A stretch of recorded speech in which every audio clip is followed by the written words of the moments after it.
Reece from Reece's Auto Headliningrepairs.com. If you're wondering how to remove the Ford Falcon AU, BA or BF, even the FG and the Ford Territory roof sunglass console, you have to actually remove the headliner board and drop it down to get access to the 4 screws, and then the unit can come safely down.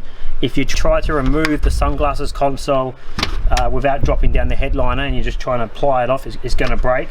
They can get quite expensive to replace. I think brand new they're like $300. So yeah, that's just a important tip to remember, that drop down the headliner board first to get access to the 4 screws to undo the unit.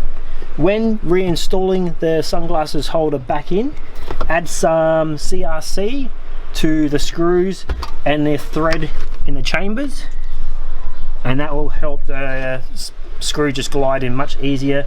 It prevents it from splitting or breaking those mounts. So I always put a Velcro on the back here. It helps hold it up against the roof, so if at any stage the screws do give way, the unit doesn't come crashing down and break and shatter. So